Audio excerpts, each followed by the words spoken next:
दोस्तों, जय हिंद। मैं निखिल त्यागी अगेन आपका स्वागत करता हूं आपके अपने YouTube channel English by Nikhil Tyagi पर। और उम्मीद करता हूं कि आप लोग बहुत अच्छे से अपनी तैयारी में जुटे होंगे। 3 सितंबर को हम लोग का CDS और NDA दोनों का एग्ज़ाम है। मेरे प्यारे दोस्तों, ये प्रीवियस पेपर है, लेकिन इसमें जो ऑप्शंस हैं मैं उनको भी डिस्कस करने वाला हूँ। एक्चुअली जानते हो क्या है, देखिए क्वेश्चन नंबर 1 आपकी स्क्रीन पर है। आपके पास क्वेश्चन कैसे आता है, यहाँ पर पूछा गया है कि भाई साइकोफेंसी का एंटोनियम बताइए, सॉरी सिनोनिम बताइए। साइकोफेंसी का सिनोनिम बताइए। लेकिन दोस्तों, आपके एग्जाम में वो हो सकता है एडमिरेशन का सिनोनिम पूछ ले, हो सकता है एप्रिशिएशन का सिनोनिम पूछ ले, हो सकता है फ्लैटरी का सिनोनिम पूछ ले। एक्चुअली आपको अगर एक क्वेश्चन तैयार करना है तो उसके ऑप्शंस भी आपको पता होना चाहिए, और बहुत इजी से। एक्चुअली देखिए 50 क्वेश्चंस कराऊंगा, लगभग 150 से लेकर 200 के आसपास क्वेश्चंस क्लियर हो जाएंगे। क्योंकि दोस्तों, मैं ऑप्शन का भी मीनिंग आपको बताने वाला हूं, और ऑप्शन का मीनिंग अगर आप जान गए तो समझ लीजिए जो आने वाला पेपर है उसमें आपको बहुत हेल्प मिलने वाली है, ये गारंटी है मेरी। तो लास्ट तक मेरे साथ बने रहे, सेशन बहुत ही सुपर, बहुत ही डुपर होने वाला है। आइए शुरुआत करते हैं। और ये गारंटी है कि जो 3 सितंबर को आप पेपर देने जा रहे हैं, 3 सितंबर को जो पेपर होगा, चाहे NDA हो चाहे CDS हो, जितना मैंने पढ़ाया है अगर आपने उतना भी कर लिया तो that will be sufficient for you. Question number 1 is on the screen. बिना देरी किए शुरू करते हैं। Sorry for that. Sycophancy. I do not want you to lead. मैं नहीं चाहता कि तुम लीड करो एक लाइफ। कौन सी लाइफ जियो तुम लोग? साइकोफेंसी वाली। एज यू डिड ड्यूरिंग, जैसा तुमने किया था फॉरेन रूल में, during the foreign rule. Foreign rule के दौरान जो तुमने किया था, मैं नहीं चाहता कि ऐसी साइकोफेंसी लाइफ तुम यूज़ करो। दोस्तों, बहुत इजी सेशन होगा, और गारंटी है, मैं फिर कह रहा हूँ, एक एक पॉइंट मेरा क्लियर होने वाला है। तो लास्ट तक जुड़े रहिए, बहुत आसानी से याद करा दूंगा। साइकोफेंसी का मतलब होता है फ्लैटरी। साइकोफेंसी मतलब जो आपके बात करने का एक स्टाइल होता है जिसमें हम दूसरों की चापलूसी करते हैं, एक फ्लैटरी वे, मतलब चापलूसी करके उसे अपनी तरफ करते हैं। तो साइकोफेंसी का सिनोनियम आप लोग को बताना था, फ्लैटरी हो जाएगा, है ना। किसी को फ्लैट करना, और फ्लैट हम तभी कर सकते हैं जब हम किसी की चापलूसी करें। जैसे अक्सर हम बॉस की चापलूसी करते हैं तो वो फ्लैटरी है। बहुत सारे लोग हैं जो बॉस की चापलूसी करते रहते हैं। तो राइट आंसर तो बच्चों डी हो गया। एडमिरेशन और एप्रिशिएशन, इनका मतलब सब लोग जानते हैं, प्रशंसा होता है, नाउन है दोनों। एडमिरेशन मतलब प्रशंसा, और एप्रिशिएट मतलब एप्रिशिएट जो करते हैं आप लोग, तो उसका एप्रिशिएशन कर रहे हैं। लव सब लोग जानते हैं। तो डी राइट आंसर है फर्स्ट का। सिनोनिम बताना, इंस्ट्रक्शन एक बार पढ़ लो, जो भी अंडरलाइन वर्ड था, है ना। साइकोफेंसी समझ में आ गया होगा। इसको ऐसे याद कर लो यार, वो ना साइको टाइप का आदमी है थोड़ा सा। साइकोफेंसी, साइकोफेंसी मतलब साइको टाइप का है भाई, वो चापलूसी करता है, उसकी साइकोलॉजी है एक्चुअली। साइकोफेंसी कैसे याद करो, उसकी साइकोलॉजी है कि भाई वो दूसरों की चापलूसी करता है, वो फ्लैटरिंग करता है। Question number 2, in India it has become easy to attack cultural artifacts these days. Artifacts का मतलब होता है जो पुराने समय की जो कलाकृतियां हैं। कलाकृतियां सब लोग समझते हैं, जो मंदिर में, मस्जिद में दोस्तों हम लोगों को जो तस्वीरें मिलती हैं, जो भगवान की तस्वीरें मिलती हैं, या कहीं पर भी दीवार पर कुछ कुछ कलाकृति हुई मिलती हैं, जो तस्वीरें कही, आकृतियाँ कही हैं, तो उनको आर्टिफैक्ट्स कहा जाता है। पास में जो बहुत सारी कलाकृतियाँ हैं मंदिर में, मस्जिद में, आपने देखा होगा हड़प्पा की संस्कृति में बहुत सारे आर्टिफैक्ट्स मिले हैं। इंडिया में अब ये आसान हो गया अटैक करना कल्चर पर। अटैक कल्चर आर्टिफैक्ट्स, समझ गए ना, कि कल्चर पर, जो हमारा कल्चर है उस पर अटैक करना आसान हो गया है दीज डेज, इन दिनों। बीकन, पहला वर्ड है बीकन। एक्चुअली बीकन को याद करो, एक बीकन लाइट होती है। बीकन लाइट, है ना, जो इंडिकेट देती है भाई, एक तरह से बीकन लाइट वो होती है जो रास्ता दिखाती है। आपने देखा होगा एक तरह से, जैसे यू कैन से भाई, जिस डायरेक्शन में जा रहे हैं तो उस डायरेक्शन में अगर वो लाइट है तो हमें पता लग जाता है कि भाई यहाँ ना इस डायरेक्शन में कुछ है। बीकन लाइट, मैंने कहा बीकन को बीकन लाइट से याद करना है। बीकन लाइट एक प्रकार की लाइट है, रेज है एक्चुअली, है ना, जो आपको रास्ता दिखाती है, यूँ कहिए। या फिर आपको ये पता लग जाता है कि बस इस डायरेक्शन में जाना है। उस लाइट के थ्रू आपको ये पता लग जाता है, जिस डायरेक्शन में वो लाइट दिखती है, कि आपको उस लाइट की डायरेक्शन में जाना है। बीकन। ऑजॉल्ट, ऑजॉल्ट अटैक का सिनोनिम है, तो राइट आंसर तो बी होगा, है ना। ऑजॉल्ट करना, आपको बेस्ट सिनोनिम बताना था कि ऑजॉल्ट मतलब आक्रमण, और अटैक का मतलब भी क्या होता है? आक्रमण होता है। अच्छा, यहीं पर एक वर्ड है ब्लैच। अब देखो, ब्लैच बहुत अच्छा वर्ड है, इससे कई बार पूछा जाएगा। ब्लैच का मतलब होता है डकार मारना। डकार मारना तो समझते हैं, कुछ खाकर जो आप डकार लेते हैं तो आप ब्लैच करते हैं। एप्रिशिएट सब लोग जानते हैं, एप्रिशिएट वर्ब है, और अभी एक वर्ड आया था एप्रिशिएशन। एप्रिशिएशन नाउन है दोस्तों, और एप्रिशिएट क्या है? वर्ब है। एप्रिशिएट मतलब बड़ाई करना, और एप्रिशिएशन का मतलब होता है किसी की प्रशंसा या बड़ाई। ठीक है, ये बड़ाई करना है और एप्रिसिएशन बड़ाई है। तो राइट आंसर बी हो गया दोस्तों, that is very very easy. आइए, a local court granted bail to the criminal on Thursday. एक लोकल कोर्ट ने ग्रांट कर दिया था बेल, किसको? क्रिमिनल को, आतंकवादी को, थर्सडे। कन्फेस्ड, डोनेटेड, अलाउड, ये यील्ड। देखिए, यील्ड का मतलब होता है, यील्ड का सेकंड फॉर्म है झुकना। झुकना या फिर यील्ड का मतलब पैदा करना भी होता है। झुकना सब लोग समझते हैं ना, यील्ड। वो मेरे सामने झुक रहा था तो ही वॉज यील्डिंग, है ना, वो झुक रहा था। और यील्ड का एक मतलब पैदा करना भी होता है, जैसे हम कहते हैं फसल पैदा करना, तो वो भी यील्ड होता है। Allowed, donate, confess. कन्फेस का मतलब होता है अपनी बात को मान लेना। जैसे आपने कोई क्राइम किया है और आप उसे स्वीकार कर लेते हैं तो आपने कन्फेस किया है। क्या किया? कन्फेस किया। डोनेट मतलब सब लोग जानते हैं, डोनेशन देना होता है ना, जो आप पैसे को दान देना, जिसको हम कहते हैं डोनेट। तो राइट आंसर सी हो जाएगा, अलाउ, मतलब उसको परमिशन। ग्रांट का मतलब भी परमिट होता है, परमिशन होता है। ग्रांट का मतलब क्या होता है? परमिट होता है, परमिशन होता है, या दोस्तों यूं कहिए अलाउ होता है। तो राइट आंसर सी हो गया, थर्ड का best synonym you have to tell. Next question number 4, the जज told that he would analyse the evidence and then deliver the verdict. Verdict मतलब डिसीजन। वर्डिक्ट का मतलब दोस्तों डिसीजन होता है। क्या होता है? फैसला होता है।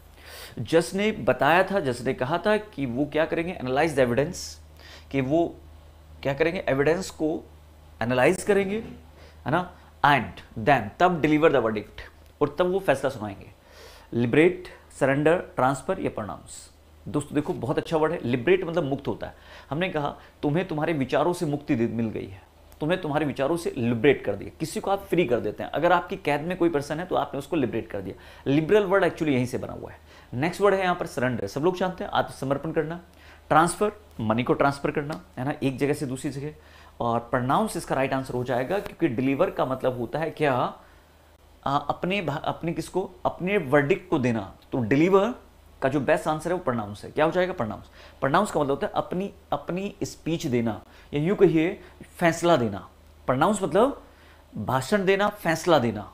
ये समझिए, यहां पर प्रोनाउंस का मतलब फैसला देने से मतलब है। प्रोनाउंस का मतलब यहां पर उच्चारण करने से मतलब है। और प्रोनाउंस सब लोग जानते हैं। तो deliver, right, then pronounce the verdict, मतलब घोषणा करना। यूं कहिए क्या? घोषणा करना। तो भाई क्या डिसीजन है, उसकी घोषणा वो करेंगे किसके बाद? एनालाइज के बाद। नेक्स्ट बहुत आसान है, that is very very easy. देखिए दोस्तों, the growth and development of peasant movement, the growth and development of peasant movement was indivisibly. देखिए बहुत अच्छा वर्ड है। डिजोल्व सब लोग जानते हैं, वहीं से बना वर्ड है। Indivisibly linked with the national struggle for freedom. जो ग्रोथ और डेवलपमेंट है किसका? पीजेंट मूवमेंट का। पीजेंट मूवमेंट जो फार्मर्स ने मूवमेंट किया था उसकी बात कर रहा है ना, जो फार्मर्स आंदोलन करते हैं उसकी बात कर रहा है। वोज इनडिविजिबली लिंक्ड, सिनोनिम बताना है। देखिए इसको ऐसे याद कर लो, डिविजिबल।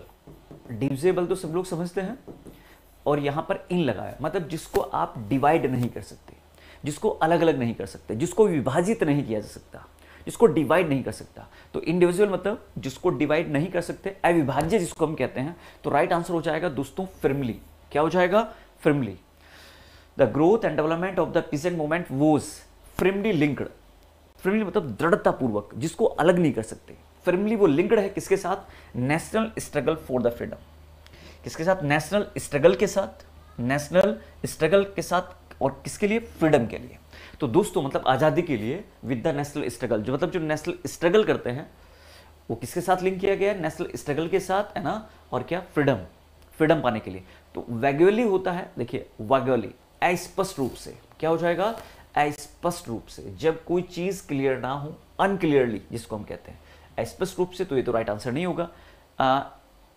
इंडिविजुअली, इसका कोई मतलब नहीं। इंडिविजुअली हम लोग कहते हैं जो भी पर्सन, इंडिविजुअली मतलब सब लोग अलग अलग, पर्टिकुलर, है ना, सब लोग खुद अलग अलग, इंडिविजुअली। स्टेडली, स्थायी रूप से नहीं दोस्तों, क्योंकि रीजन क्या है? जिसको अलग अलग नहीं किया सकता वो फर्मली है, दृढ़तापूर्वक, स्ट्रांगली जिसको आप कहते हैं, हम कहते हैं ना फर्मली, वो अपनी बात पर, है ना, बना रहा। तो मतलब दृढ़तापूर्वक वो अपनी बात पर बना रहा। तो राइट आंसर दोस्तों क्या हो गया? ई।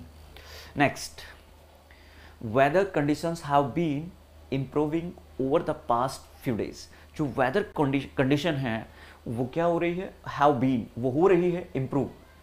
कब से? ओवर द पास्ट, कुछ पिछले दिनों से।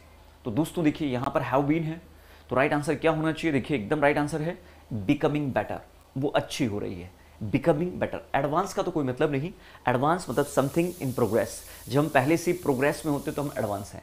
मेंट का मतलब होता है पंचर लगाना, रफू करना, सुधार करना। जैसे आपकी बाइक में ना पंचर हो जाता है ना, तो उसको आप ठीक कराते हैं, सुधार करना, रफू करना। अमेंडिंग का मतलब क्या होता है? इसका मतलब भी दोस्तों सुधार करना है, लेकिन अमेंड मतलब आपने सुना होगा कॉन्स्टिट्यूशन से रिलेटेड है ना? क्या इस फैक्ट में, सॉरी इस आर्टिकल में अमेंडमेंट किया था, इसका मतलब भी सुधार करना है, संशोधन करना।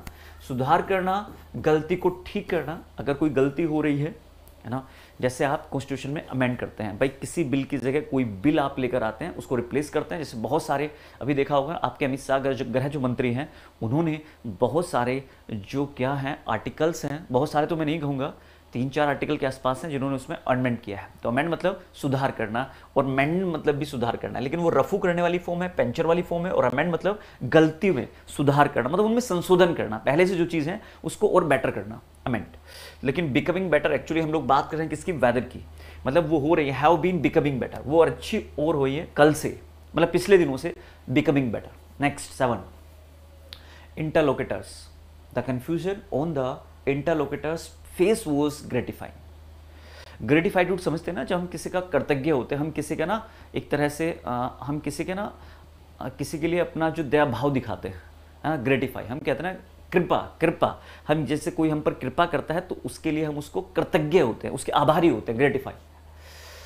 इंटरलोकेटर्स कौन होते हैं? इंटरलोकेटर्स वो पर्सन होते हैं जो किसी पार्टी के कन्वर्सेशन में भाग लेते हैं, किसी डायलॉग में भाग लेते हैं, उनको इंटरलोकेटर्स कहा जाता है। वो पर्सन्स जो किसी पार्टी के कन्वर्सेशन में भाग लेते हैं, या दोस्तों किसी पार्टी के डायलॉग में भाग लेते हैं। तो राइट आंसर हो जाएगा क्या? डायलॉगिस्ट, ठीक है ना, इंटरलोकेटर्स। गवर्नमेंट ऑफिसर्स कोई मतलब नहीं, पार्टी वर्कर्स बिल्कुल नहीं। रिवोल्यूशनरी, रिवोल्यूशन मतलब समझते हैं क्रांतिकारी, रिवोल्यूशन क्रांतिकारी, और रिवोल्यूशनरी वो हैं जैसे भगत सिंह रिवोल्यूशनरी थे, है ना। चलिए, कोई भी एक ऐसा आइडिया आप लेकर आते हैं जो दूसरे आइडिया का कॉन्ट्राडिक्ट है, तो आपने रिवोल्यूशन मचा दिया है, रिवोल्यूशनरी एक्टिविटी है उस समय आपकी। तो राइट आंसर हो गया 7-8। He spends his money lavishly, यार वो अपनी मनी खर्च करता है। कैसे खर्च करता है? लेविशली। लेविशली मतलब जब आपके पास ना बहुत पैसा होता है और आप ऐशो आराम पे खर्च करते हैं बहुत ज़्यादा। लेविशली मतलब देखो, मैंने लेविशली याद भी कराया, lavish, love plus wish. Lavish को मैंने ऐसे याद कराया था, लव प्लस विश। अगर लव करने की विश है तो लेविश बनना पड़ेगा, खर्चीला, मतलब पैसे को तो खर्च करना पड़ेगा ना। तो वो मनी अपनी, है ना, बहुत ज़्यादा खर्च करना, लेविशली खर्च करता है। तो राइट आंसर मुझे बताओ, क्या बताना है आपको? सिनोनिम बताना है। ध्यान दीजिएगा, हेजिटेटिंगली, जेनरसली, फुलिशली, केयरफुली नहीं, एक ही राइट आंसर होगा, जेनरसली। हेजिटेटिंगली मतलब जब हम किसी को बोलते हैं हिचकिचाते हुए, हेजिटेट करते हुए बोलते हैं, हिचकिचाते हुए। जेनरसली उदारपूर्वक, जब आप काइंड हो जाते हैं, ले भाई पैसा जितना लेना है ले ले, तो आप जेनरसली हो गए। पैसा जितना लेना है ले ले, तो आप लेविशली खर्च कर रहे हैं। और जेनरस मतलब समझ गए ना, काइंडली जिसको हम कहते हैं। फुलिशली बेवकूफ़ी तरह, केयरफुली सावधानी, बिल्कुल नहीं, इनमें दोनों। फुलिशली मतलब बेवकूफ़ी की तरह, तो वो तो इसका मतलब नहीं है। लेविशली मतलब जब हम पैसे को ज़्यादा खर्च करते हैं। तो राइट आंसर बी हो गया, generously. Next 9, the governments new policies, जो गवर्नमेंट की नई पॉलिसी हैं, विल कम इनटू फोर्स, वो जबरदस्ती लागू होंगी, है ना, from the next fiscal year. Will come into force मतलब जबरदस्ती वो कम इनटू मतलब वो लागू की जाएंगी, है ना, from the next fiscal. Fiscal मतलब फाइनेंशियल ईयर, जो फाइनेंशियल ईयर होता है आपका, आप सब लोग जानते हैं। तो राइट आंसर हो जाएगा क्या? फाइनेंशियल। एकेडमिक सब लोग जानते हैं, तुम्हारी एकेडमिक क्वालिफिकेशन क्या है जो आप पढ़ रहे हैं। Calendar you know very well, है ना। और लीप, लीप का मतलब कूदना होता है। लीप ईयर जिसको हम कहते हैं, आपने सुना भी होगा लीप ईयर, है ना। क्या होता है लीप ईयर? जल्दी से बताओ मुझे। फैब आपका लीप ईयर है, बोलिए हाँ, है ना। चलिए, लीप का मतलब कूदना भी होता है, लीप का मतलब कूदना भी होता है। लीप ईयर तो सब लोग जानते होंगे। तो राइट आंसर दोस्तों क्या होगा? फाइनेंशियल। फिस्कल मतलब वित्तीय रूप से, और फाइनेंशियल का मतलब भी वित्तीय होता है। नेक्स्ट क्वेश्चन है, question number 10 is on the screen. Abundant, abundant पहले भी बहुत बार आया है क्या? एब्यूडेंट, एब्यूडेंटेंट बहुत अच्छा वर्ड है, एब्यूडेंट बहुत अच्छा वर्ड है, एग्जाम में कई बार पूछा गया है। Food was available for the soldiers in the mess. आपको एंटोनियम बताना है, सिनोनिम भी बताना है। राइट आंसर हो जाएगा, देखिए, प्लेंटीफुल, पर्याप्त, ठीक है ना, घना, ज्यादा, लिटिल कम होता है, लिटिल सॉरी ना के बराबर होता है। डिलीशियस टेस्टी होता है, और होलसम पौष्टिक होता है। होलसम मतलब टेस्टफुल, पौष्टिक तो सब लोग जानते हैं ना, बहुत ही पौष्टिक फूड है, पौष्टिक फूड है ना। पौष्टिक मतलब यूं कहिए एक तरह से पौष्टिक मतलब जिसमें बहुत सारे पोषक तत्व हैं, उसको होलसम कहा जाता है, पौष्टिक फूड। उम्मीद करता हूं मेरी बात समझ में आएगी। डिलीशियस टेस्टी होता है, प्लेंटीफुल राइट आंसर हो जाएगा बी 10 का, मतलब ज्यादा, प्लेंटीफुल। नेक्स्ट एंटोनियम बताना है, ध्यान दीजिए, very very most important. The country's economy must be gear to war time requirement. Gear मतलब जैसे आप लोग ना गाड़ी में गियर लगाते हैं, उसी की बात कर रहा है। गियर मतलब रेस देना, मतलब आगे लेकर जाना, है ना। एक तरह से गियर मतलब चीजों में गति पैदा करना, गियर लगा देना। तो बताओ एंटोनियम बताना है, subordinate, relate to, adjusted to या अनलिंक्ड टू। जरा ध्यान सुनिएगा, बहुत अच्छा है। सबऑर्डिनेट का मतलब होता है किसी चीज पर अधिकार कर लेना। सबऑर्डिनेट पार्ट आप लोग समझते हैं, दूसरा पार्ट है मेरा ये, तो अधीनस्थ कर लेना, अधिकार कर लेना। सबऑर्डिनेट सब लोगों ने सुना होगा, अधिकार करना, अधीन कर लेना। रिलेट मतलब रिलेट करना। एडजस्ट सब लोग जानते हैं, है ना, एडजस्ट योरसेल्फ। नेक्स्ट है अनलिंक्ड इसका राइट आंसर होगा, क्योंकि गियर का मतलब होता है गति देना। देखिए और कोई बेस्ट आंसर नहीं हो सकता 11 का, अनलिंक्ड मतलब लिंक ही नहीं कर रहा है। इकोनॉमी की जो कंट्री की इकोनॉमी है मस्ट बी गियर्ड के अकॉर्डिंग। गियर का मतलब गति देना, चीजों को आगे लेकर जाना। Unlinked is the right answer, ठीक है ना, और कुछ भी नहीं होगा। एडजस्ट तो सेम वाली फॉर्म है, तो एडजस्ट तो बिल्कुल नहीं होगा। एडजस्ट का मतलब तो स्वीकार करना होता है। क्या होता है? स्वीकार करना होता है। चलिए आगे देखते हैं। तो राइट आंसर दोस्तों 11 का डी हो गया, एक ही राइट आंसर होगा। Next, why does fire attract insects? क्यों फायर अट्रैक्ट करती है किसको? कीड़े मकोड़ों को, इंसेक्ट्स को। आपको एंटोनियम बता, अट्रैक्ट का मतलब सब लोग जानते हैं, सी अट्रैक्टेड मी, है ना, सी अट्रैक्टेड मी। अट्रैक्ट मतलब आकर्षित करना, आंसर हो जाएगा रिपेल, चीजों को प्रतिकर्षित करना, पर्सन्स को प्रतिकर्षित, मतलब जिससे हम लोग दूर भागते हैं। डिस्ट्रैक्ट, क्या? डिस्ट्रैक्ट, डिस्ट्रैक्ट तो सब लोग जानते हैं। डिस्चार्ज सब लोग जानते हैं, है ना, डिस्चार्ज हो गई है बैटरी। डिस्ट्रॉय तबाह करना, नष्ट करना। रिव्यू मतलब हटा देना। तो राइट आंसर सी हो गया दोस्तों 12 का। उम्मीद करता हूं मेरी बात समझ में आ रही होगी। Next, the party was excellent and I would like to thank all the people. जो पार्टी थी वो एक्सीलेंट थी, और मैं लोगों को क्या करना चाहूँगा? थैंक करना चाहूँगा ऑल द पीपल कंसर्न। आपको एंटोनियम बताना है।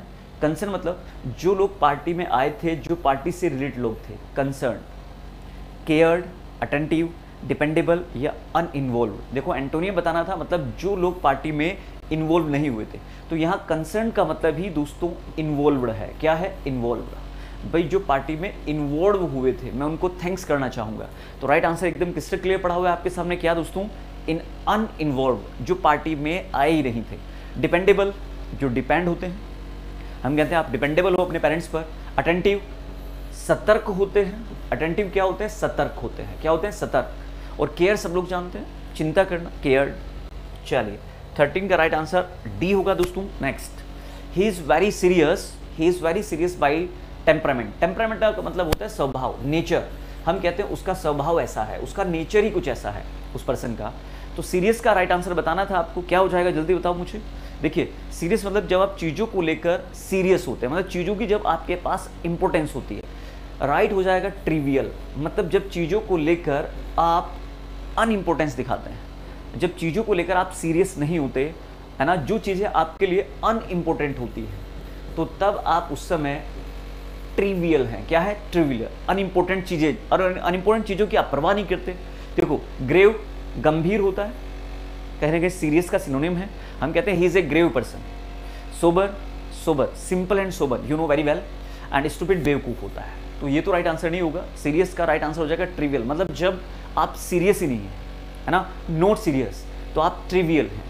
ही इज वेरी, है ना, सीरियस बाई टेम्परामेंट, मतलब वो सीरियस नहीं है, वो ट्रिवियल है। एंटोनियम बताना था। उम्मीद करता हूं मेरी बात क्लियर हो गया होगा। 15, there are a few miscellaneous items to discuss in this meeting. There are a few miscellaneous, यार यहाँ पर ना कुछ मिक्स आइटम्स है डिस्कस करने के लिए मीटिंग में। मिसलेनियस मतलब सब लोग समझते हैं, जैसे हम कहते हैं मिसलेनियस क्वेश्चंस लगाइए, उसमें नाउन का मिस्टेक भी हो, पर नाउन सारी चीज़ मिक्स हो जाए। तो एंटोनियम बताना था दोस्तों। कौन बताएगा मुझे? एंटोनियम बताएं। बिल्कुल, प्योर, मिक्सड और डिस्कॉर्डेंट या होमोजेनियस। कितने लोग मुझे बताएंगे राइट आंसर? बहुत अच्छा क्वेश्चन है, एग्जाम में ऐसे क्वेश्चन बहुत बार पूछे जाते हैं, जल्दी बताओ। मिसलेनियस मिक्स होता है, तो एंटोनियम जो आपको बताना है, बताइए डिस्कॉर्डेंट होना चाहिए या मुझे बताइए दोस्तों होमोजीनियस होना चाहिए। देखो प्योर नहीं आएगा, मिक्स नहीं आएगा। डिस्कॉर्डेंट का मतलब होता है जब हम किसी चीज को लेकर एग्री नहीं होते, not agree, not agree, not agreed, तो आप डिस्कॉर्डेंट हैं। होमोजीनियस राइट आंसर देखिए क्या होना चाहिए, जल्दी से मुझे बताओ। होमोजीनियस, आप मुझे बताओ होमोजीनियस क्या सिनोनिम होना चाहिए या दोस्तों एंटोनियम होना चाहिए? देखो इसका जो राइट आंसर है वो डी होगा। होमोजीनियस भी सिनोनिम है, कहीं ना कहीं एक जैसा होना, समरूप होना, है ना। तो राइट आंसर डिस्कॉर्डेंट हो जाएगा। क्या हो जाएगा? डिस्कॉर्डेंट। बहुत अच्छा क्वेश्चन है, एग्जाम में कई बार पूछा गया है। यहां तक किसी को कोई डाउट हो तो आप मुझे बता सकते हैं, हरियप, ठीक है ना। डिस्कॉर्डेंट मतलब नॉट एग्री। यहां तक कोई डाउट प्लीज हरियप, आप लोग लिख सकते हैं। आइए, कह रहा there are few discordant item, मतलब जिन पे मैं एग्री नहीं हूं। तो मिसलेनियस मतलब मिक्स हुए, ठीक है ना। तो आपको एंटोनियम बताना था, होमोजीनियस इसका राइट आंसर नहीं होगा। चलिए राइट आंसर हो जाएगा डी। Next, outgoing. देखो यार इसका राइट आंसर सब लोग बता सकते हैं। Due to the postal strike, postal मतलब भाई जो पोस्ट वर्क होता है ना, आप जानते हैं, है ना, स्पीड पोस्ट। जो पोस्टल स्ट्राइक है मतलब भाई जो डाक होती है उसको लेकर स्ट्राइक की बात कर रहा है। The outgoing mail got delayed, जो आउटगोइंग मेल थी वो डिले हो गई। तो आउटगोइंग है, मेल की बात कर रहा है, इनकमिंग हो जाएगा। अर्जेंट सब लोग जानते हैं, ऑर्डिनरी सिंपल होता है, स्पीडी सब लोग जानते हैं, है ना। स्पीडी कार मतलब तेज, स्पीड पर जो चीज़ है ना, वो स्पीडी कार है। तो राइट आंसर दोस्तों क्या हुआ, जल्दी से बताओ। B, B is the right answer, incoming. Next, he had a fine year for music, he had a fine year for music. उसके पास एक फाइन ईयर है, किसके लिए? म्यूजिक के लिए। आप मुझे बताओ फाइन का सिनोनिम बताना है। स्मॉल छोटा होता है, क्लोज सब लोग जानते हैं, बंद करना। राइट आंसर सी हो जाएगा, कॉस, मतलब जिसकी क्वालिटी अच्छी ना हो। फाइन ईयर, ईयरफोन की बात कर रहा है। ही had a fine year for music, earphone की बात कर रहा है। देखिए उसके पास ईयर का मतलब यहाँ पर ईयरफोन से मतलब है। तो राइट आंसर हो जाएगा कोर्स, मतलब जिसकी सुनने में क्वालिटी अच्छी ना हो। नॉट फाइन, कोर्स का मतलब ही दोस्तों नॉट फाइन है। क्या है? Not fine. स्मूथ सब लोग जानते हैं, वी नो वेरी वेल। चलिए आगे देखते हैं। नेक्स्ट क्वेश्चन आपकी स्क्रीन पर है। एक एक क्वेश्चन बहुत इंपॉर्टेंट है यार। There is no likeness between him and his brother. Likeness मतलब समानता। क्या? समानता, कि कोई भी समानता नहीं है उसमें और उसके ब्रदर में, कोई भी समानता नहीं है उसके और उसके ब्रदर में। तो राइट आंसर आप लोग को मुझे बताना है कि राइट आंसर क्या होना चाहिए। देखो भाई मैक्सिमम लोग ना इसका राइट आंसर, सुनिए जरा, अनलाइकलीनेस लगाने वाले हैं या अनलाइकलीहुड लगाने वाले हैं। इनका मतलब होता है किसी काम को होने की कम संभावना। संभावना तो समझते हैं ना, किसी काम को होने की जब बहुत कम प्रोबेबिलिटी होती है तो अनलाइकलीनेस होता है। राइट आंसर हो जाएगा डिसिमिलरिटी। सिमिलरिटी मतलब समानता और डिसिमिलरिटी मतलब जब समानता ना हो। उम्मीद करता हूं मेरी बात आप लोगों को समझ में आ रही होगी। नेक्स्ट, डिसएफिनिटी, लगाव ना होना। जब दो पर्सन्स के बीच में, है ना, फीलिंग को लेकर लगाव नहीं होता तो डिसएफिनिटी है, मतलब अट्रैक्शन ना होना, लगाव ना होना। जैसे हस्बैंड और वाइफ के बीच में एफिनिटी होता है। क्या होता है? एफिनिटी होता है। उम्मीद करता हूं मेरी बात आप लोग को समझ में आ रही होगी। चलिए नेक्स्ट क्वेश्चन देखते हैं। आइए, कल्चर डाइवर्सिटी। कल्चर क्या? डाइवर्सिटी। कौन बताएगा मुझे राइट आंसर क्या होगा? डाइवर्सिटी मतलब जैसे इंडिया के अंदर बहुत डाइवर्सिटी है, रहने को लेकर, खाने पीने को लेकर, अलग अलग एरिया में। केरल में चले जाओ, उनका खाना पीना अलग है, भाषा अलग है। डाइवर्सिटी मतलब विभिन्नता है। राइट आंसर हो जाएगा यूनिफॉर्मिटी, मतलब एक समान। जब डाइवर्सिटी ना हो किसी एरिया में, मतलब खाना पीना रहना सबका कल्चर एक हो, लेकिन इंडिया के अंदर तो ऐसा नहीं है। तो राइट आंसर हो जाएगा यूनिफॉर्मिटी। कन्फॉर्मिटी क्या होता है? समरूपता होता है। कन्फॉर्मिटी मतलब अनुरूपता कहिए, समरूपता कहिए, आकार में, साइज में एक जैसा होना, कन्फॉर्मिटी है। आइडेंटिटी सब लोग जानते हैं, पहचान। और similarity you know very well, है ना। तो कन्फॉर्मिटी मतलब समरूपता, आकार और साइज को लेकर जो क्या होती है, सिमिलरिटी होती है, उसको कन्फॉर्मिटी कहा जाता है। अनुरूपता भी कह सकते हैं, है ना। अनुरूप, हम कहते हैं मेरे अनुरूप उसने चीजें की थी, तो ये अनुरूपता है, मेरे अकॉर्डिंग। उम्मीद करता हूं मेरी बात समझ में आई होगी। चलिए आगे चलते हैं। Next, the company was year liquidated with 5 years. Liquidate का मतलब होता है, ये बहुत अच्छा वर्ड है, एग्जाम में कई बार पूछा गया है। लिक्विडेट का मतलब होता है डिस्टे होना। जो कंपनी जो है वोज सॉरी, यहाँ पर ईयर्स दो बार आया है। The company was liquidated within 5 years. जो कंपनी है वो 5 साल के अंदर डिस्ट्रॉय हो गई थी। तो एंटोनियम बताना था, जिसका मतलब हो जाएगा फ्लोरेस। लिक्विडेट का मतलब होता है दोस्तों डिस्ट्रॉय होना, खत्म होना कोई चीज़। बैंकरप्ट दिवालिया होता है। क्लोज डाउन है ना, किसी चीज़ को क्लोज कर देना, क्लोज डाउन है ना। जैसे हम कहते हैं ना, इस कंपनी को क्लोज डाउन किया गया है, कुछ समय के लिए कुछ चीज़ बंद कर देना, वो क्लोज डाउन है। प्राइवेट बिल्कुल नहीं होगा, प्राइवेटाइज्ड इसका तो कोई मतलब ही नहीं है। उम्मीद करता हूँ मेरी बात समझ में आई होगी। बताओ जल्दी से यार, पहले मुझे बताओ यहाँ तक मेरी बात क्लियर हुई है नहीं क्लियर हुई है? Hurry up quick. ये बहुत अच्छा था, एग्जाम में कई बार पूछा गया भाई। उम्मीद करता हूँ मेरी बात आप लोग को क्लियर हो रही होगी। यहाँ तक अगर दोस्तों कोई चीज़ क्लोज डाउन का मतलब समझ गया है ना, बंद करना होता है, इसमें कोई दिक्कत होनी भी नहीं। बंद करना, शट डाउन करना इसका मतलब है। क्लोज डाउन मतलब शट डाउन। जब कुछ समय के लिए आप दुकान को या किसी भी कंपनी को बंद करते हैं, जैसे हमने कहा ना शट डाउन कर दो, अब टाइम हो गया, वो क्लोज डाउन है। 21 एरर बताना है, ये बहुत इंपॉर्टेंट है, एग्जाम में पूछा गया। The politician lost face in his constituency when he broke the pre-election promise he made to his people. Super duper error. Politician ने अपना फेस खो दिया था अपनी कॉन्स्टिट्यूंसी में। कॉन्स्टिट्यूंसी मतलब जहां से उसने इलेक्शन लड़ा, उस क्षेत्र की बात कर रहा है। जब उसने he broke the pre election promise, जब उसने तोड़े थे जो प्रोमिस उसने पहले किए थे, he had made to his people. क्योंकि पहले ये काम हुआ है, फिर उसने अपनी जो प्रोमिस है वो ब्रोक कर दी। पास का भी जो पास होता है वो पास परफेक्ट होता है, तो यहां पर हैड मेड, सी में एरर। पास का भी जो पास्ट होता है वो पास परफेक्ट होता है, ये ध्यान दीजिएगा। पास का भी जो पास होता है वो क्या होता है? Past perfect. तो had made, make made made, C में एरर है दोस्तों, मेड से पहले हैड लगाना होगा। Next, at the request of defence attorney the jury were called and their individual verdicts were recorded. अब देखिए, जूरी को बुलाया गया, जूरी मतलब ग्रुप ऑफ जजेस, और सबको इंडिविजुअल बुलाया गया है, तो जूरी यहाँ पर प्लूरल होगा, और प्लूरल है तो वरी रहेगा, और दोस्तों यहाँ पर भी वर रहेगा। लेकिन दोस्तों अगर मैं एक सेंटेंस ये लिखता हूँ, the jury has given its verdict, actually अब ये सेंटेंस राइट है, यहाँ पर हैज ही आएगा और यहाँ पर इट्स ही आएगा, क्योंकि जूरी के सारे लोग मिलकर एक ही बात पे एग्री हैं। कलेक्टिव नाउन अगर एक पॉइंट पे एग्री है, यूनानिमस की तरह काम कर रहा है। किसकी तरह काम कर रहा है? यूनानिमस की तरह काम कर रहा है, तो सिंगुलर होता है और वो डिवाइड हो गया, तो कोई यहाँ पर वर कॉल्ड एंड देयर इंडिविजुअल, उनको सबको अलग अलग, तो अलग अलग की बात कर रहे हैं। जब कोई भी कलेक्टिव नाउन डिवाइड हो जाता है तो प्लूरल बन जाता है, और जब यूनानिमस की तरह काम कर रहा है, एक पॉइंट पर एग्री है, तो सिंगुलर होता है। नो एरर, क्या? No error. नेक्स्ट दोस्तों, फ्रैंक लॉयड रेट है ना, सॉरी नेम है, has been acclaimed by colleagues as the, उन पर क्या किया गया? फ्रैंक लियोड राइट पर has been, WRIGST, Wright has been acclaimed, उन पर दावा किया गया कि क्लिक के द्वारा as the greatest of all modern architect, कि मॉडर्न में वो सबसे ग्रेटेस्ट आर्किटेक्ट थे। तो मुझे बताओ, ऑफ ऑल लगा हुआ है, ग्रेटर के प्लेस पर ग्रेटेस्ट, सुपरलेटिव डिग्री। क्यों दोस्तों?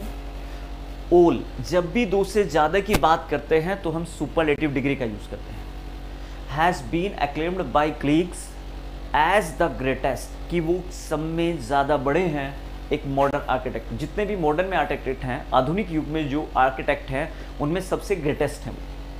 उम्मीद करता हूं ग्रेटर एक्चुअली कॉम्परेटिव में आता है। ग्रेटर तब हम लगाएंगे जब दो पर्सन्स की बात करें, है ना। You are greater than I, you are greater than I, she is greater than he. अब ग्रेटेस्ट नहीं आएगा, क्योंकि यहाँ ओल था तो सुपरलेटिव है, ग्रेटर के प्लेस पर ग्रेटेस्ट लगाना होगा। Next, in my younger days I could run 4 miles eight a stretch. मेरे यंगर डेज में, मतलब जब मैं यंग था, आई कुड रन, मैं दौड़ सकता था 4 miles एक स्ट्रेच में, मतलब एक ही बार में, बिना थके। जितना हम चल सकते हैं उसको स्ट्रेच कहा जाता है, एट ए स्ट्रेच। नो एरर दोस्तों, एब्सोल्युटली राइट सेंटेंस है, डी ही लगाएंगे। एट ए स्ट्रेच का मतलब समझिए ना, एक ही बार में। जैसे कोई पर्सन भागना शुरू करता है तो एक ही बार में कह रहा है कि मैं 4 माइल दौड़ सकता था, रोड दौड़ सकता था। No error, D. नेक्स्ट, बहुत अच्छा क्वेश्चन है, एग्जाम में पता नहीं कितनी बार पूछा गया है। The owner as well as, ध्यान से सुनेंगे, as well as, together with, दोस्तों कंजक्शंस हैं, टुगेदर विद, या फिर ओनली विद हो, या अलोंग विद।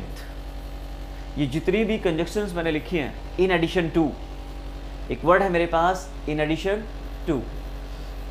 दोस्तों इनके साथ जब भी आप वर्ब लगाएंगे अकॉर्डिंग टू फर्स्ट सब्जेक्ट लगाएंगे, according to first subject. Subject 1 के अकॉर्डिंग लगाना है, सब्जेक्ट 2 के अकॉर्डिंग नहीं लगाना है। सब्जेक्ट 1 अगर सिंगुलर है तो सिंगुलर वर्ब, सब्जेक्ट 1 अगर प्लूरल है तो प्लूरल वर्ब। सब्जेक्ट 1 सिंगुलर तो सिंगुलर वर्ब, सब्जेक्ट 1 प्लूरल तो दोस्तों प्लूरल वर्ब ही रहेगा। और यहाँ पर द ओनर था जो सिंगुलर है, तो यहाँ पर इज एकदम राइट है। The owner as well as his servants, यहाँ मैक्सिमम लोग आर लगा कर आने वाले हैं। इन कंजंक्शन में हमें फर्स्ट के अकॉर्डिंग जाना होता है, सेकंड के अकॉर्डिंग नहीं, ठीक है। No error. D next, cry over spilt milk. Cry over, चिल्लाना है ना, किस पर? मिल्क पर चिल्ला रहे हैं। कोई पास की गलती है जिसको अब ठीक नहीं किया जा सकता, उस पर चिल्लाना, तो you are crying over spilt milk, मतलब बेकार की चीज़ों पर चिल्ला रहे हैं। पास की गलती थी जो अब ठीक नहीं हो सकती, तो you are crying over spilt milk. दूध पर चिल्ला रहे हैं, बेकार चिल्ला रहे हैं, उसका कोई मतलब नहीं। तो राइट आंसर हो जाएगा, देखिए क्या होना चाहिए, ये रहा आपके पास। कंप्लेनिंग, मतलब आप शिकायत कर रहे हैं अबाउट ए लॉस, एक लॉस के बारे में जो पास में हुआ था और वो अब ठीक नहीं हो सकता। यहाँ पर एक वर्ड है इनक्विजिटिव। भाई ये वर्ड बहुत बड़ा है, जिसका मतलब होता है जिज्ञासु। जिज्ञासु समझते हैं? जिसके अंदर चीज़ों को जानने की इच्छा होती है, मतलब जो जानना चाहता है।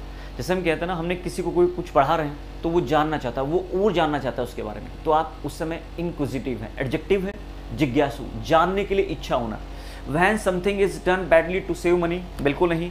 Dealing with a problem only a emergency, नहीं नहीं। तो राइट आंसर मैंने बता दिया है कि पास की चीज़ों पर चिल्लाना जिनको फिक्स नहीं कर सकते, जो गलतियां हो चुकी है उनको ठीक नहीं कर सकते, तो you are crying over spilled the milk. Next, cut the mustard. Mustard सब लोग जानते हैं, मस्टर्ड ऑयल है ना, सरसों का जो तेल होता है, mustard. Cut the mustard, mustard को कट कर दिया है, कट द मस्टर्ड। कितने लोग मुझे बताएंगे राइट आंसर क्या होगा? सुनिए जरा ध्यान से। जो भी आपकी एक्सपेक्टेशंस थी है ना, वो पूरी हो जाना, to come up to expectation.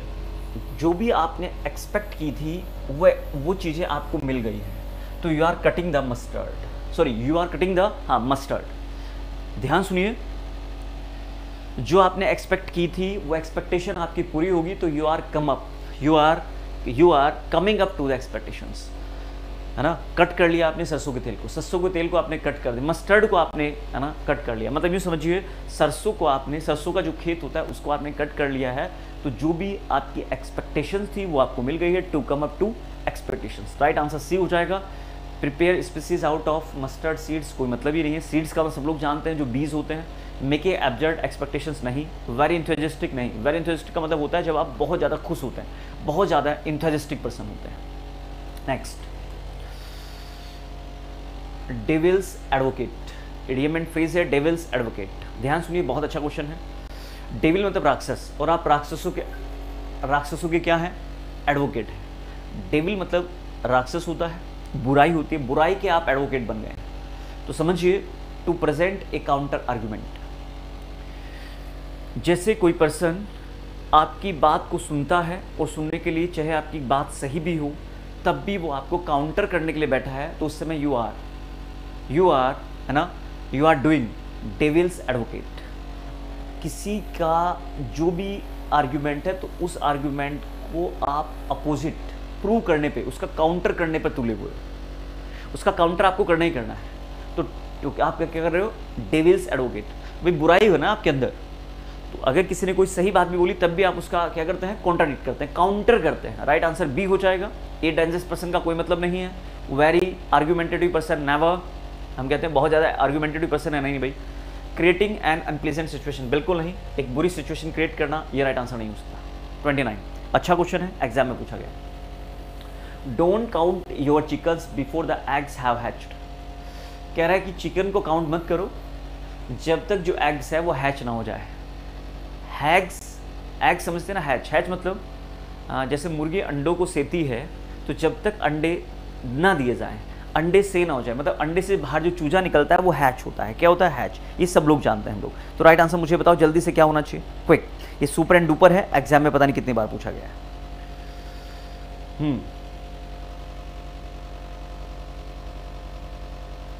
देखो राइट आंसर हो गया B, don't make plans for something that might not happen.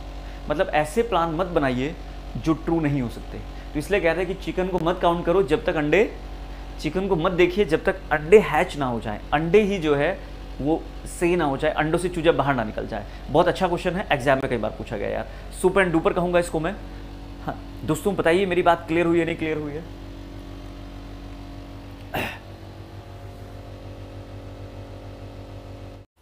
दोस्तों नेक्स्ट क्वेश्चन देखते हैं, आइए। 24 is that in my younger days, जब मैं जवान था, आई कुड रन, मैं दौड़ सकता था 5 माइल्स एट ए स्ट्रेच। स्ट्रेच का मतलब होता है दोस्तों जब आप किसी काम को एक बार शुरू करते हैं, मतलब एक ही बार में, जैसे आपने भागना शुरू किया तो आप एक ही बार में भागकर कितनी देर बाद रुक सकते हैं, एक ही स्ट्रेच में। मैं अपने यंगर डेज में मैं दौड़ सकता था 4 माइल्स एक स्ट्रेच में। नो एरर है, यंगर डेज सब लोग समझ के जब मैं यंग था। और यहाँ पर कुड पास की बात करें, कैन का पास कुड है, तो नो एरर है, सेंटेंस एकदम मिस्टेक फ्री था। 4 माइल्स इज द राइट, एक ही बार में at a stretch. Question number 25 on the screen. The owner as well as his servant is honest. दोस्तों आज के बाद कहीं पर भी अगर आप एज वेल एज देखते हैं, क्या देखते हैं? As well as, together with, और दोस्तों यही नहीं, इन एडिशन टू, ध्यान समझिए बहुत अच्छा है, इन एडिशन टू। और दोस्तों कहीं पर भी आज के बाद आप लोग विद देखते हैं, तो इनमें कंजंक्शंस में ये सारे चारों ही कंजंक्शन है, as well as, together with, in addition to. तो इन चारों कंजंक्शन में आप लोग सब्जेक्ट 1 के अकॉर्डिंग, सब्जेक्ट 1 सब्जेक्ट 1 के अकॉर्डिंग ही वर्ब लगाएंगे। अगर सब्जेक्ट पहले वाला सब्जेक्ट सिंगुलर है तो सिंगुलर वर्ब, और फर्स्ट सब्जेक्ट अगर दोस्तों प्लूरल है तो आपको प्लूरल वर्ब लगाना है। फर्स्ट सब्जेक्ट आपका सिंगुलर है तो सिंगुलर वर्ब, सेकंड सब्जेक्ट से यहाँ लेना देना नहीं है। एज वेल एज से पहले सब्जेक्ट देखिए क्या है? द ओनर, और द ओनर सिंगुलर है तो यहाँ इजी मैंने लगाया वर्ब। मैंने कहा as well as, together with, in addition to, और यही नहीं दोस्तों विद, टुगेदर विद, इनके साथ जो वर्ब आती है वो अकॉर्डिंग टू फर्स्ट सब्जेक्ट आती है। नो एरर, राइट आंसर होगा डी, सॉरी फॉर दैट। ये आपका ए पार्ट है, ये आपका बी है, ये आपका सी पार्ट था, और ये जो नो एरर है ये आपका डी पार्ट है। तो डी पार्ट में एरर है, no error finally. Next, cry over spilt milk. देखो इसको ऐसे याद कर लेते हैं, चिल्ला रहा है, किस पर चिल्ला रहा है भैया? मिल्क पर लड़ाई कर रखी है। क्राई ओवर स्पिल्ट मिल्क, किस पर चिल्ला रहा है? दूध पर चिल्ला रहा है, मतलब बेकार की चीजों पर चिल्लाना। जैसे पास्ट में कोई मिस्टेक हो गई है और उस मिस्टेक को अब आप बता रहे हैं जिसको आप ठीक ही नहीं कर सकते, तो you are crying over spilt the milk, sorry you are crying over spilt milk. मतलब कोई भी एक्शन पास्ट में होना था, है ना, और उसकी शिकायत अब कर रहे हैं, लेकिन उसको इंप्रूव नहीं किया जा सकता। राइट आंसर हो जाएगा complaining about a loss in the past. Past में कोई लॉस हो गया है जिसको अब ठीक नहीं किया जा सकता, और आप उसको अब बोल रहे हैं, तो you are crying over spilt milk. Too much inquisitive, inquisitive का मतलब होता है दोस्तों जिज्ञासु, एक ऐसा पर्सन जो बहुत जिज्ञासु होता है। जिज्ञासु समझते हैं? जैसे ये ना किसी भी चीज़ को जानने का बहुत ज़्यादा इच्छुक होता है, तो उसको हम लोग इनक्विजिटिव कहते हैं। क्या कहते हैं? इनक्विजिटिव बोलते हैं। तो राइट आंसर ए हो गया। When something is done badly, बिल्कुल नहीं, इसका कोई मतलब नहीं। Dealing with a problem only in an emergency situation, नहीं। राइट आंसर ए है। उम्मीद करता हूँ चीज़ें क्लियर हुई होंगी। 27, कट द मस्टर्ड। मस्टर्ड सब लोग जानते हैं, मस्टर्ड ऑयल, सरसों का जो ऑयल, उसको ही कट कर लिया आपने, है ना। Cut the mustard oil, mustard oil को आपने कट कर लिया। देखो बहुत आसान है, वो एक्सपेक्टेशन जो आपने की थी और वो फुलफिल हो गई है, तो you are cutting the mustard to come up to expectations. जो भी आपने सोचा था, जो आपकी एक्सपेक्टेशंस थी, है ना, जो आपने एक्सपेक्ट किया था वो पूरी हो गई है, उस समय you are cutting the mustard, है ना, you are coming up to the expectations. आप अपने एक्सपेक्टेशन से मिल रहे हैं, मिल रहे हैं, समझ गए ना। जो आपने एक्सपेक्टेशंस की थी तो वो पूरी फिलिप हो गई है, पूरी फिल हो गई है ना। राइट आंसर बी हो जाएगा, क्लियर हो गया होगा। Prepare species out of mustard seeds. Seeds सब लोग जानते हैं, सीड्स बिल्कुल नहीं होगा, सीड्स मतलब बीज। मेकिंग एब्जर्ड बिल्कुल नहीं, बेतुका एक्सपेक्टेशंस जो है करना। और वेरी इंथुजियास्टिक, मतलब एक्साइटेड, जब किसी काम को लेकर हम बहुत ज़्यादा उत्साहित होते हैं, ठीक है ना। चलिए नेक्स्ट आपके पास डेविल्स एडवोकेट। कैसे याद करें? डेविल्स मतलब बुराई, और बुराई के एडवोकेट हैं। आप बुराई के क्या हैं, एडवोकेट हैं। देखो बहुत आसानी से याद कर लेंगे दोस्तों। डेविल्स एडवोकेट कैसे याद करो, अगर कोई पर्सन सही बोल रहा है हम उसका कॉन्ट्राडिक्ट ही करते रहते हैं, हम उसका क्या करते रहते हैं, कॉन्ट्राडिक्ट। मतलब हमें तो उसका क्या करना है, कॉन्ट्राडिक्ट करना है।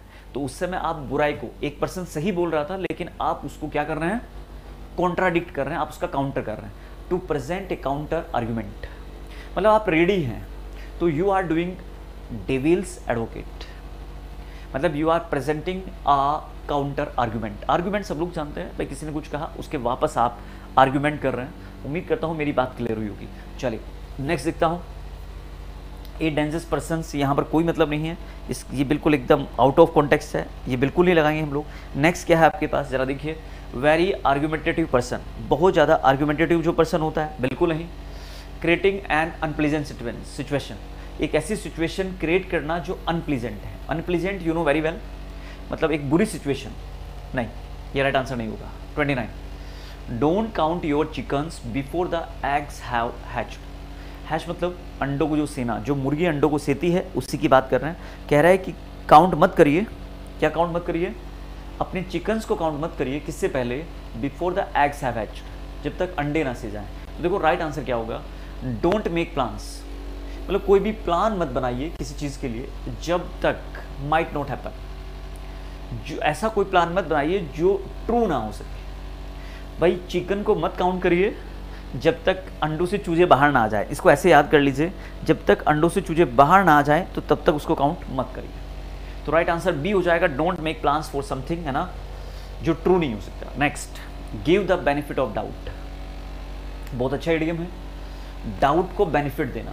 आपको कोई डाउट हो रहा है, आप डाउट हो रहा है और आप उसको ही बेनिफिट दे रहे हैं, मतलब उस डाउट को क्लियर नहीं कर रहे, और डाउट को क्लियर नहीं कर रहे तो इसका मतलब समझ गए क्या है, इसका मतलब डाउट को बेनिफिट, डाउट को क्या हो रहा है, बेनिफिट हो रहा है। बताइए राइट आंसर क्या होगा, to be partial to someone या to be judgemental, regard someone as innocent until proved otherwise, या से समथिंग एग्जैक्टली राइट। देखो दोस्तों, किसी भी पर्सन को इनोसेंट मानना जब तक ये प्रूव ना हो जाए, जब तक ये प्रूव ना हो जाए कि भाई वो इनोसेंट है, तब तक उसको इनोसेंट मानते रहना। तो रिगार्ड समवन मतलब सम्मान दे रहे हैं आप, रिगार्ड कर रहे हैं उसको एक इनोसेंट की तरह, जब तक प्रूव ना हो जाए। तो तभी तो आप डाउट को क्या करेंगे, बेनिफिट देंगे ना। भाई डाउट था किसी पर्सन में और आपने कहा कोई बात नहीं, डाउट है, जब क्लियर हो जाएगा तब देखा जाएगा, तो आप उसे बेनिफिट दे रहे हैं। मतलब जब तक उस पर कोई आरोप लगाया वो क्या ना हो जाए, वो प्रूव ना हो जाए, तब तक आप उसे इनोसेंट की तरह ही ट्रीट करते हैं। तो you are giving the benefit of doubt. Next भाई 31 देखिए, बहुत इंपॉर्टेंट है, एग्जाम में पता नहीं कितनी बार पूछा गया है। 31 ऐसे रेसमेंट 31 से लेकर मैं बता दूं लगभग 35 या 40 तक आगे रीरेसमेंट है। और ये भाई ये क्वेश्चंस बार बार आपके एग्जाम में आते हैं और ये आएंगे क्योंकि इनका अपना ही एक लेवल है। The subsidiary alliance system was extremely advantageous to the British. S1 आपका और S6 आपका फिक्स है, इनके बीच में आपको अरेंज करना है PQRS को। दे could now maintain a large, आपको देखना है कैसे इसको आपको क्रिएट करें। S1 फर्स्ट है और S6 आपका दोस्तों लास्ट है। S1 फर्स्ट और S6 क्या है आपका लास्ट है। तो आपको देखना है कि 31 का राइट आंसर क्या होना चाहिए। बिल्कुल आसान से देखिए मैं बता देता हूँ इसको, बहुत ईजी है। मुझे बताइए, देखिए कह रहा है जो सब्सिडरी अलायंस है सिस्टम वो एक्सट्रीमली एडवांटेजेस, वो बहुत ज़्यादा एक्सट्रीमली हद से ज़्यादा एडवांटेज था किसके लिए, ब्रिटिश के लिए। जो सब्सिडरी अलायंसेस था वो ब्रिटिश के लिए बहुत ज़्यादा एडवांटेज था, है ना। तो मुझे बताओ यार इसके बाद क्या आना चाहिए आप लोग, अगर फर्स्ट पकड़ लिया आप लोगों ने। देखो इफ़ एनी वॉर ऑक्युपाइड, अभी वॉर की तो कोई बात ही नहीं है, तो ये तो राइट आंसर नहीं हो सकता, क्यों तो नहीं आएगा फर्स्ट। दिस इनेबल दैम, क्या भाई, this enable them to fight wars from far away. अब यहाँ पर भी देखिए वॉर की बात हो रहा है, तो ये भी फर्स्ट नहीं हो सकता। राइट आंसर देखिए अब आपके पास क्या बचे, Q और S फर्स्ट नहीं हो सकता, तो P ही फर्स्ट होगा, ये एकदम कंफर्म सी बात है। S फर्स्ट नहीं हो सकता, क्या होगा, P फर्स्ट होगा, क्योंकि S और Q का तो सेंस ही नहीं है। They could now maintain a large army at the cost of Indian states, कह रहा है वो अब मेंटेन कर सकते हैं लार्ज आर्मी को, किसकी कोस्ट पर, at the cost of Indian states की कोस्ट पर। सबसे पहले आपने क्या किया, क्योंकि जानते हो क्या ये एक्सट्रीमली एडवांटेजेस था, और फिर हम P रखेंगे। अब P के बाद एक बार देख लो कि P के बाद Q आना चाहिए, P के बाद S आना चाहिए। अब सुनो, जब यार ये वो काम कर लेंगे, दे could now maintain a large army, तो तब ये चीज़ उन्हें सक्षम बना सकती है फाइट करने के लिए war far away from their own territory. कहीं भी अगर उनकी खुद की टेरिटरी में वॉर होता है तो उससे लड़ सकते हैं, ये चीज़ एनेबल बना सकते हैं। देखो पी के बाद एस ही आएगा, क्योंकि पी और एस का पेयर है, पी एस और पी एस हमारे पास एक में पी एस क्यू आर बन गया आपके पास। देखिए बहुत आसान है, पहले पी और पी के बाद क्या एस ही आएगा, क्योंकि पहले देखो क्या बात कर रहा है कि वो एक आर्मी बना सकते हैं और फिर वो इनेबल हो सकते हैं, सक्षम हो सकते हैं। इनेबल मतलब सक्षम होना, भाई कहीं पर भी उनकी टेरिटरी में, अगर खुद की टेरिटरी में क्या होता है, वॉर होता है, तो उससे वो लड़ सकते हैं। तो पी एस और उसके बाद आगे देखने तक क्यू आर, आप रिलेट करके देख लो, पूरा बना हुआ है। आगे चलते हैं next 32। In reality by signing a subsidiary alliance and Indian state virtually, virtually सब लोग समझते हैं ना, जो रियल ना हो, है ना, एग्जैक्ट रियल ना हो, sign away its independence. Sign away का मतलब होता है गिव अप। साइन अवे का मतलब क्या होता है दोस्तों, गिव अप। तो कितने लोग मुझे बताएंगे इसका राइट आंसर क्या होना चाहिए? बहुत आसान है, that is very very easy यार, थोड़ा सा सोचिए। देखो भाई, इसको एकदम रिलेट करने की बात बताता हूं। In reality by signing a subsidiary alliance and Indian states virtually sign away its independence, ठीक है, and of settling its dispute with the neighbours. S और एस के बाद आर, क्योंकि एस देखिए S1 का जो पेयर है, S1 का पेयर एस है, और ये जो करना है settling of disputes, dispute settling करना है किसके साथ, जो झगड़ा है वो डिस्प्यूट है किसके साथ, अपने नेबर के साथ। तो एस के बाद आर और एस के बाद आर, ये रहा आपके पास एस के बाद आर सी। आगे थोड़ा सा और पढ़ लेते हैं। ऑफ मेंटेनिंग डिप्लोमेटिक रिलेशंस, भाई मेंटेन करते हो डिप्लोमेटिक रिलेशंस को, है ना, पी, और फिर क्या, it lose the right of self defence. ये चीज जो है ना, इस चीज ने खो देती है, ये चीज इट लॉस, इसने खो दिया था कि राइट ऑफ सेल्फ डिफेंस को। वास्तव में the Indian ruler lost all wastage of sovereignty in external matters. वास्तव में जो इंडियन रूलर्स हैं उन्होंने अपनी वेस्टेजेस संप्रभुता, सॉवरेनिटी, संप्रभुता एक्सटर्नल मैटर्स, जो एक्सटर्नल मैटर्स होते हैं तो उनमें उनका दबदबा, संप्रभुता उन्होंने खो दिया था। एक्चुअली यहाँ पर देखिए, सिंगिंग ए सब्सिडरी अलायंस, मतलब एक जो अलायंस हुआ था, इंडियन स्टेट्स ने वास्तविकता रूप से गिव अप कर दिया अपनी इंडिपेंडेंस को। तो किसकी बात कर रहा है, अपने मतलब अपनी आज़ादी खो दी बात कर रहा है, समझ गया ना, ब्रिटिश के समय की बात कर रहा है कि भाई जो क्या हुआ, एक सब्सिडरी अलायंस हुआ, वो समझौता सिंगिंग हुआ। सिंगिंग मतलब चलते रहना, जैसे दो लोगों के बीच में एग्रीमेंट होता है तो वो सिंगिंग होता है ना, अगर वो एग्रीमेंट चल रहा है तो अभी सिंगिंग हो रहा है। तो वर्चुअली वास्तविक मतलब इंडियन स्टेट ने वर्चुअली जो है ना साइन अवे, गिव अप कर दिया अपनी इंडिपेंडेंस। भाई जब एक्सटर्नल मैटर्स में, जो एक्सटर्नल मैटर्स थे उनमें जो है ना योगदान होना बंद हो गया इंडियंस का, तो भैया उनकी तो इंडिपेंडेंस वैसे ही चली गई। तो right answer SRPQ, C is the right answer. Next 33। A mighty popular revolt broke out in northern and central India in 1987। देखो सारे ना आजकल ये उसी से रिलेटिव हैं, ब्रिटिश 1857 की क्रांति, है ना, 1947 उसी की बात कर रहा है, सॉरी 1947 से पहले की बात कर रहा है, जब अंग्रेजों ने जो 200 साल राज किया, आप सब लोग जानते हैं। ये तो 1857 की क्रांति की बात कर रहा है। जल्दी से बताओ राइट आंसर क्या होना चाहिए। एक माइटी, शक्तिशाली, पॉपुलर रिवोल्ट ब्रोक आउट इन, मतलब एक फैल गया एक रिवोल्ट, एक विद्रोह northern and central India, northern में और सेंट्रल इंडिया 1857 में। अब इसके बाद देखना है किसको आप लोग रखें। देखो यार एकदम क्रिस्टल क्लियर दिखा दे रहा है 33 का, एकदम आसान है, that is very very easy. आप इसके बाद जो फैल गया, and nearly swept away the British rule, sweep away मतलब जो ब्रिटिश रूल था, ब्रिटिश साम्राज्य था जो, उसको स्वीप अवे कर दिया, नियरली लगभग स्वीप अवे, समझ गए ना, जिसको क्लीन बोल्ड भी कहा जाता है। तो मुझे बताओ आर ही फर्स्ट होगा। देखिए 33 का एकदम क्रिस्टल क्लियर दिखा रहा है, एंड क्योंकि जानते हो इससे पहले क्या हुआ, रिवोल्ट हुआ किसमें, नॉर्दर्न में, सेंटर में, और फिर क्या हुआ, नियरली लगभग swept away the British rule, British rule को स्वीप अवे कर दिया, है ना। तो आर, और आर वाला कौन सा आपके पास, ये है देखिए। आर के बाद फिर क्या रखेंगे, S. It began with a mutiny of, मतलब ये शुरू कैसे हुआ था, म्यूटिनिटी ऑफ द, क्या, म्यूटिनिटी ऑफ द सिपोय और the Indian soldiers of the companies army.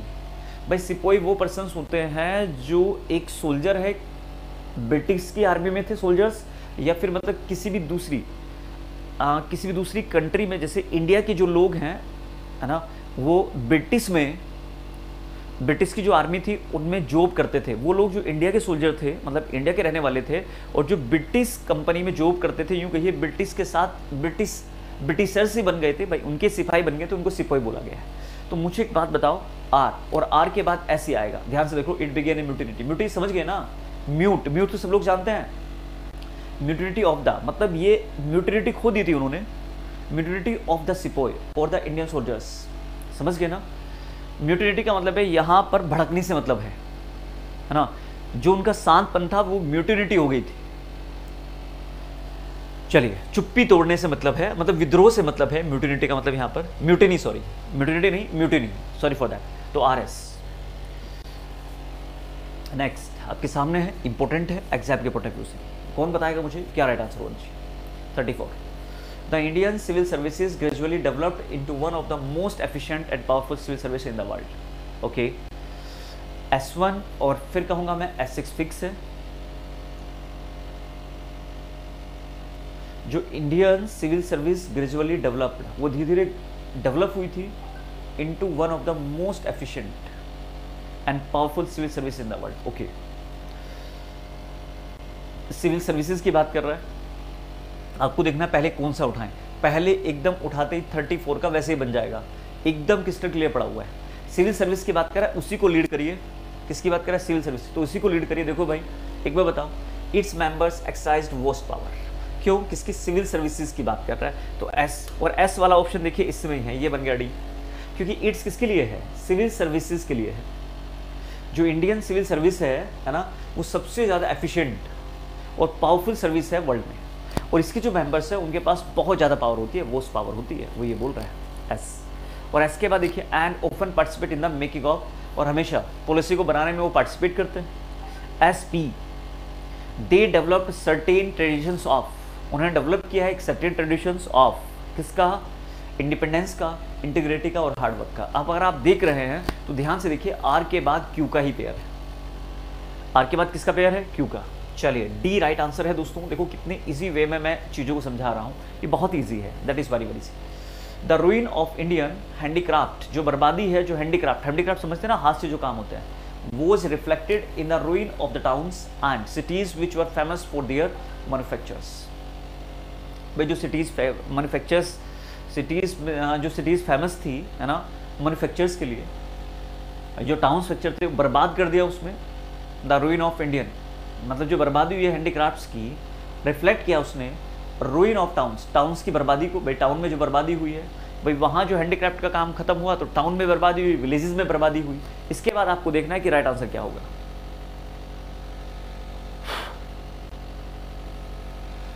Cities which were famous for the manufactures, क्या? Dhaka, Surat, Murshidabad and many other rising industry. P आना चाहिए, या ravages of war and plunder, plunder मतलब लूट, fail it to survive British conquest, या cities which had withstood the.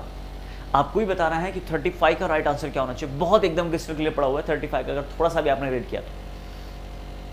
देखो क्या कह रहा है, टाउन्स एंड सिटीज को लिंक करना था, cities which had, cities S. देखो एकदम क्रिस्टल, क्योंकि सिटीज को मैंने टाउन एंड सिटीज जो हैड विदस्टूड द, ये बहुत इंपॉर्टेंट था, द एस पहला होगा। क्या होगा? एस पहला होगा दोस्तों। 35 का राइट आंसर बोलिए, है ना? 35 में एस पहला आना है, और उसके बाद देखिए, देखो एक बात बताओ, cities which had withstood the के बाद आप क्या रखें भाई? एस के बाद आप आर रखेंगे या एस के बाद क्यू रखेंगे? क्योंकि एस फर्स्ट हो गया आपका। एस के बाद अगर आप आर रखें तो एक बार दिखा देता हूं, एस के बाद आर, सर्वाइव ब्रिटिश कॉन्क्विस्ट, नहीं, देखिए जरा, एस के बाद सिर्फ क्यू आ सकता है, रेवेजेस ऑफ वॉर। भाई वॉर का जो रेवेजेस था, विनाश था, एंड प्लंडर हुआ उससे, और फेल इट टू। आर के बाद एस के बाद क्यू, एस के बाद क्यू, और वो फेल हो गए। देखो एस के बाद क्यू, और वो फेल हो गए सर्वाइव करने में ब्रिटिश कॉन्क्विस्ट को। समझ गए? क्योंकि फेलिड के बाद टू, वो फेल हो गए थे सर्वाइव करने में। भाई एक बात बताओ, देखो ध्यान से, जो वॉर से रेवेजेस हुआ, डिस्ट्रक्शन हुआ, लूट हुई, इसकी वजह से वो सर्वाइव करने में फेल हो गए। SQR और फिर ये रहा P, है ना, conquest Dhaka, Surat, Murshidabad and many other rising industry. देखो ये बहुत अच्छी बात है। और फिर उसके बाद centres were developed and laid waste, एकदम SRQP, इसके अलावा और कोई सा राइट आंसर हो नहीं सकता। थोड़ा सा भी लिंक करके देखिए, अपने आप बन जाएगा। चलिए पैराग्राफ है, बहुत इजी से देखिए, 36 का राइट आंसर मिल जाएगा। देयर आर 2 पैराग्राफ्स, एक बार हम पढ़ लेते हैं। The rule of road means that in order that the liberties of all may be preserve, liberty जो है वो प्रिजर्व करके रखी गई है। द लिबर्टीज ऑफ, देखो इसको ना ऐसे आप लोग ना टैकल किया करो। क्या पूछ रहा है? According to the author the rule of the road implies, जो रोड का रूल है वो क्या बताता है? 36 का रोड का जो रूल है वो क्या बताता है, जरा देखिए एक बार ध्यान से। कहां पर इसका राइट आंसर होगा?